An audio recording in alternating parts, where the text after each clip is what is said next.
Okay. Today we are going to start with the nucleic acid as a biomolecule. ठीक है, कल हमने biomolecule शुरू किया था.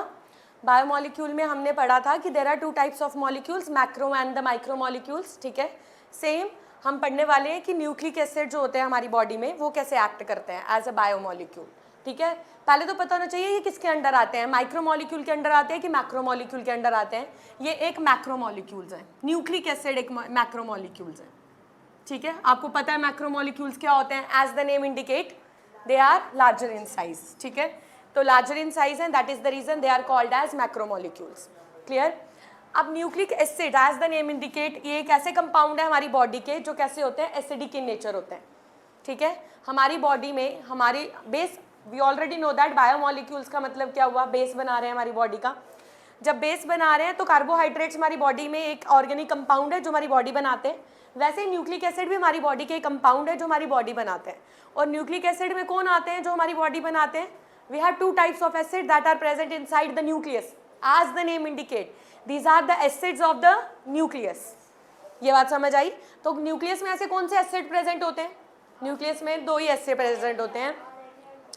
एक जो हमारा जेनेटिक मटेरियल एक्ट करता है जिसका नाम है डीऑक्सीराइबोज न्यूक्लिक एसिड, जिसका नाम है डीएनए.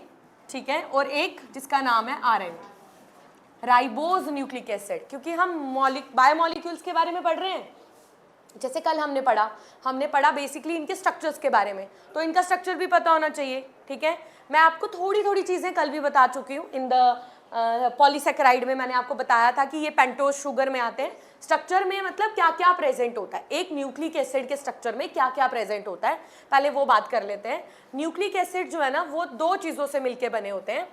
मतलब इनके माइक्रोमोलिक्यूल्स कंपाउंड कॉम्पोजिशन क्या है, तो इनके माइक्रोमोलिक्यूल्स हैं दो चीज़ें.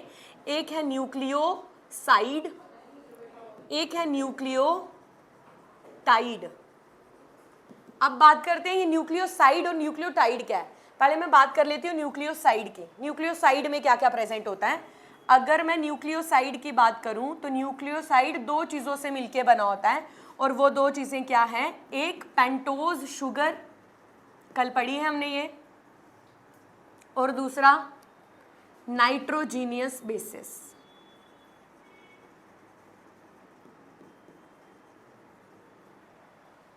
नाइट्रोजीनियस बेसिस का क्या मतलब हुआ, जिनमें ऐसे बेस दैट आर बेसिकली जिनमें क्या प्रेजेंट होती है, नाइट्रोजन प्रेजेंट होती है. हमारे जेनेटिक मटेरियल में वैसे basically we have 5 nitrogenous bases, 5 nitrogenous bases हैं. एडेनिन, ग्वानिन, साइटोसिन, थाइमिन,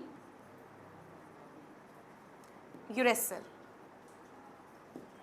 ठीक है, बस डिफरेंस ये है कि फॉर एग्जांपल मैं बात करूंगी अगर डीएनए की, तो डीएनए में 4 ही मिलेंगे आपको, इनमें से कोई 4. ठीक है, कोई 4 मतलब ये हमने डिसाइड नहीं किया कोई 4, इनमें से कौन से 4 होते हैं जो डीएनए में प्रेजेंट होते हैं as a nitrogenous base, adenine, guanine, cytosine and thymine. ठीक है, where adenine denote as A, guanine as G, cytosine as C and thymine as T, और यूरेसिल एज यू. आपको पूरे नाम दिखते नहीं मिलेंगे इनके स्ट्रक्चर में, आपको यही दिखेंगे A G C T U. Got it everyone, ये बात समझ आई. ठीक है, हम अभी मैं सिर्फ बात कर रही हूँ न्यूक्लियोसाइड न्यूक्लियोटाइड की. डीएनए में प्रेजेंट होते हैं, आरएनए में प्रेजेंट होते हैं, उसकी बाद में बात करेंगे. पहले समझेंगे कि किस किस चीज़ों से मिलके बने होते हैं. ठीक है, न्यूक्लियोसाइड में क्या प्रेजेंट होता है, दो चीज़ें, क्या क्या, pentose sugar. What is the meaning of pentose sugar, कल पढ़ी है हमने. हाँ, वेरी गुड, जिसमें 5 कार्बन एटम्स होते हैं. ठीक है, जिस भी शुगर में 5 कार्बन एटम्स होते हैं उसको क्या बोलते हैं, पेंटोज शुगर. और मैंने आपको स्पेसिफिकली पेंटोज शुगर की 2 एग्जांपल्स बताई थी, एक राइबोज, एक डीऑक्सीराइबोज. ठीक है, सेकंड क्या प्रेजेंट होता है न्यूक्लियोसाइड में, नाइट्रोजन बेस. अगर मैं इस न्यूक्लियोसाइड में एक और चीज अटैच कर दूं कॉल्ड एज फॉस्फेट ग्रुप,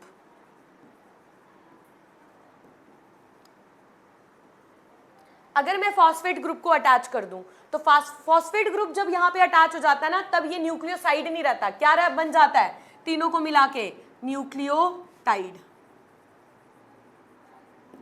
क्या मिल जाता है, न्यूक्लियोटाइड. तो मैं ऐसे भी बोल सकती हूँ ना, nucleoside plus phosphate is equal to nucleotide. ऐसे बोल सकती हूँ? न्यूक्लियोसाइड का क्या मतलब हुआ? Nitrogenous base plus pentose sugar, और nucleoside plus phosphate is equal to nucleotide, ठीक है? फिर so many molecules of nucleotide join together to form nucleic acid. समझ आई बात? पहले क्या मिले? न्यूक्लियोसाइड, न्यूक्लियोसाइड के साथ क्या अटैच हुए? फॉस्फेट ग्रुप, उन्होंने क्या बनाया? Nucleotide. When so many molecules of nucleotide join together to form, ठीक है, क्लियर? अब एक और चीज यहाँ पे मैं बताना भूल गई हूँ आपको, वो ये कि मैंने अभी आपको बोला कि देयर आर नाइट्रोजनस बेसिस। जो नाइट्रोजनस बेसिस है ना, they are also divided into 2 types. जितने मैंने आपको 5 बताए ना, उन 5 बेसिकली हमने उनको क्लासीफाई किया 2 टाइप्स में। एक प्यूरिन्स, दूसरे पायरिमिडीन्स, ठीक है? प्यूरिन्स में आते हैं हमारे 2, एक एडेनिन और एक ग्वानिन। मतलब if I am talking about adenine and guanine, they are called as purines, ठीक है? If I am talking about pyrimidines, तो पायरिमिडीन में आते हैं 3, कौन कौन से बच गए? साइटोसिन और थाइमीन और यूरेसिल। किस में आ रहे हैं? पायरिमिडीन्स में। दोनों में फर्क क्या है? दोनों में ये फर्क है कि जो प्यूरिन्स होते हैं they are small, larger in size, जो पायरिमिडीन्स होते हैं they are smaller in size. Clear? ये बात समझ आई? ठीक है, तो आप ऐसे भी बोल सकते हो, क्या बोल सकते हो? Nitrogenous bases are of 2 types, purines and pyrimidines, ठीक है? अब इन्हीं नाइट्रोजनस बेसिस के बारे में एक और चीज आपको पता होनी चाहिए।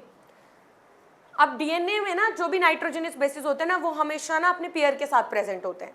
अब जब पेयर के साथ प्रेजेंट होते हैं, पेयर का मतलब क्या हुआ कि they always make a bond with another nitrogenous base. जैसे ए हमेशा बॉन्ड किसके साथ बनाता है? टी के साथ, ठीक है? और सी हमेशा बॉन्ड किसके साथ बनाता है? जी के साथ। मैं उल्टा भी बोल सकती हूँ, thymine always bonded with adenine, guanine always bonded with cytosine. कितने बॉन्ड बनाता है? ये बनाता है double bond. Adenine always bond 2 bonds with thymine, या thymine always bonded with adenine through 2 bonds. Same cytosine और ग्वानिन के बीच में कितने बॉन्ड्स बनते हैं? 3 बॉन्ड्स, 3 बॉन्ड्स, ठीक है? ये याद रखना है, ये हमेशा याद रखना है। This comes under a rule, जो हमें किसने दिया था? चारगाफ ने। एक पर्सन था जिसने हमें इस रूल के बारे में बताया था कि adenine always bond with thymine, कितने bond? Double bond. And cytosine always bind with guanine, कितने bond? Triple bond. And this bond is, this basically a rule comes under a name of a person, we called it as Chargaff rule. Got it? ये बात समझ आई? ठीक है, समझ आ गई? Clear? अच्छा, एक बार फिर से रिवाइज कर लेते हैं। न्यूक्लिक एसिड, ऐसे acid that are present inside our nucleus, that are acidic in nature, तो हम उन्हें क्या बोलते हैं? Nucleic acid. कितने तरीके के न्यूक्लिक एसिड होते हैं? 2 तरीके के न्यूक्लिक एसिड है, एक डीएनए, एक आरएनए। अभी हम सिर्फ बात कर रहे हैं कि न्यूक्लिक एसिड की कॉम्पोजिशन क्या होती है, डीएनए में क्या होती है, आरएनए में क्या होती है, वो हम बाद में बात करेंगे। पहले पढ़ लेते हैं न्यूक्लिक एसिड किससे बना होता है। न्यूक्लिक एसिड बना होता है 2 चीज़ों से, न्यूक्लियोसाइड एंड न्यूक्लियोटाइड्स। न्यूक्लियोसाइड क्या होते हैं? न्यूक्लियोसाइड्स होते हैं जिनमें क्या प्रेजेंट होती है? Pentose sugar and nitrogenous base. How many nitrogenous bases we have? 5. How many types of nitrogenous bases we have? 2 types. One is purines, second one are pyrimidines. Under purines we have adenine and guanine. Under pyrimidines we have cytosine, thymine and uracil. अगर nitrogenous base plus pentose sugar के साथ मैं एक phosphate group भी attach कर दूं, then we called it as nucleotide. मैं ऐसे बोल सकती हूँ, nucleoside plus phosphate make a nucleotide. So many nucleotides join together to form nucleic acid, and that nucleic acid is maybe the DNA, maybe the RNA. अब बात कर लेते हैं एक एक करके न्यूक्लिक एसिड्स की। पहले हम किसकी बात करेंगे? पहले हम बात करेंगे डीएनए की। DNA, what is the full form of the DNA? Deoxyribose nucleic acid. Shivani, वहाँ साइड पे ऑप्शन आएगा स्टॉप वीडियो, उसको स्टॉप कर दें। सिर्फ उस पर क्लिक करना।